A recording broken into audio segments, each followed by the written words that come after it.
Maharashtra today 24 news सत्य परिस्थितीचा सविस्तर आढावा। दिनांक 19 सप्टेंबर रोजी ईद ए मिलादुन्नबी निमित्त जुलूस मिरवणूक मोठ्या आनंदात चालू असतानाच त्यातील काही समाजकंटकांकडून 2 दुकानात घुसून तोडफोड करून काही गाड्यांचीही तोडफोड केली। त्यामध्ये पोलिसांनी तात्काळ हस्तक्षेप केल्यामुळे पुढील अनर्थही टळला आहे। बचाटे ड्रेसेसचे मालक केदार श्रीराम बचाटे व भरत गणेश लाल चौधरी या दोन्ही दुकान मालकांनी सदर बाजार येथे जाऊन दुकानाचे व गाड्यांचे नुकसान झाल्याने सदर बाजार पोलीस स्टेशन येथे 2 तक्रार दाखल करून 20 ते 25 लोकांवर गुन्हा दाखल केला आहे। पुढील तपास सदर बाजार पोलीस करत आहे। या घटनेनंतर कर्तव्यदक्ष अप्पर पोलीस अधीक्षक आयुष नोपाणी स्वतः घटनास्थळावर जाऊन पाहणी केली, तसेच दोषींवर कारवाई करू असे यावेळी सांगण्यात आले।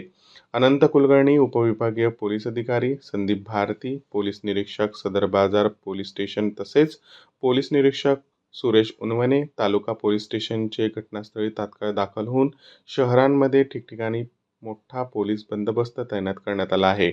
तसेच पेट्रोलिंग ही चालू करण्यात आली आहे। कुठलीही जातीय दंगलीचा हा प्रकार नाही असे अप्पर पोलीस अधीक्षक आयुष नोपाणी यांनी महाराष्ट्र टुडेशी बोलताना सांगितले।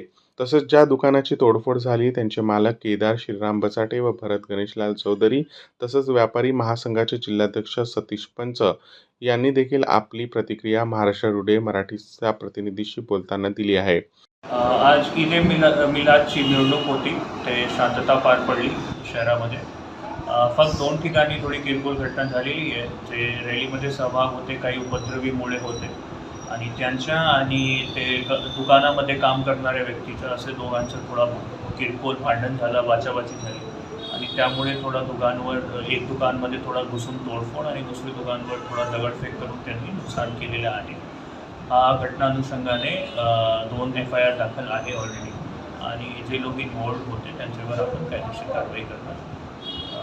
बाकी पूर्ण मिरवणूक शांतता पार पडलेली आहे आणि पोलीस बंदोबस्त अजून पण आहे लावलेला आपण आणि पेट्रोलिंग पण सतत स्टार्ट आहे आणि असा काही जातीय दंगलचा माहोल नाही आहे, पूर्ण शांतता आहे शहरात।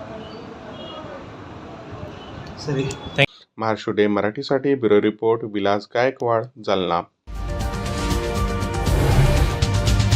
आजच महाराष्ट्र टुडे 24 न्यूजला सबस्क्राईब करा आणि सत्य परिस्थितीचा सविस्तर आढावा पहा।